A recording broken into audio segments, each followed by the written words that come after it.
Chaque nuit j'entends des pas dans ma maison, vérifiant si les portes sont bien fermées. Il était une fois une petite maison isolée dans une forêt sombre et mystérieuse. Cette maison était habitée par un homme solitaire, appelé Jean, qui aimait vivre loin de la société. La tranquillité de la nature était sa meilleure compagnie. Mais ce qui semble être un havre de paix se transforme en un cauchemar terrifiant pour Jean.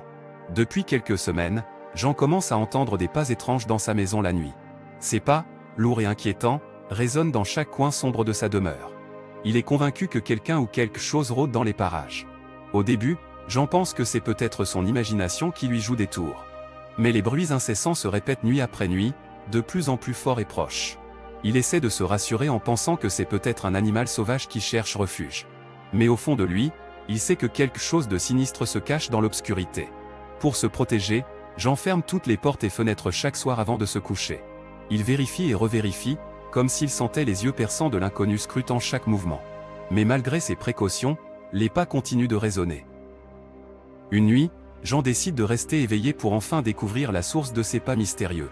Il s'arme de courage et se cache dans un coin sombre de sa maison, attendant patiemment. Les heures passent lentement, mais il est déterminé à percer ce mystère. Soudain, alors que le silence de la nuit est à son comble, il entend un grincement de porte. Son cœur bat la chamade. Doucement, il se faufile dans le couloir, se rapprochant de la source du bruit. La lumière de la lune filtre à travers les rideaux, créant des ombres étranges sur les murs. Et c'est là qu'il la voit. Une silhouette sombre se déplaçant furtivement dans l'obscurité. Jean sent un frisson glacial lui parcourir l'échine, tandis que la peur s'empare de tout son être. Il connaît cette ombre, il la reconnaît même dans le noir. C'est lui, c'est son double. Un sentiment de terreur l'envahit alors qu'il réalise que c'est son propre reflet qui hante sa maison.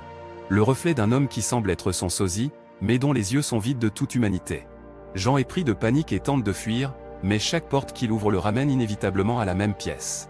Il se sent pris au piège dans une spirale infernale, condamné à errer éternellement dans sa propre demeure. Les pas dans la nuit ne sont que le reflet de son propre désespoir, de sa propre solitude. Chaque nuit, Jean entend des pas dans sa maison, vérifiant si les portes sont bien fermées. Mais en réalité, ce sont les pas de son propre tourment, de sa propre lutte intérieure. Il est condamné à vivre cette éternelle nuit, sans fin, sans espoir de trouver une issue. Et ainsi, l'histoire de Jean et de ses pas effrayants continue de hanter les nuits sans sommeil, créant une atmosphère terrifiante qui pénètre l'esprit de tous ceux qui la lisent. Car combien d'entre nous n'ont-ils pas ressenti ces pas invisibles, cette sensation d'être observé dans l'obscurité?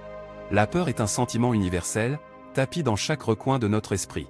Elle peut prendre des formes différentes, mais elle reste toujours présente, prête à jaillir lorsque nous sommes les plus vulnérables. Alors, la prochaine fois que vous vous retrouverez seul dans le silence de la nuit, écoutez attentivement. Vous pourriez bien entendre ces pas dans votre propre maison, vérifiant si les portes sont bien fermées.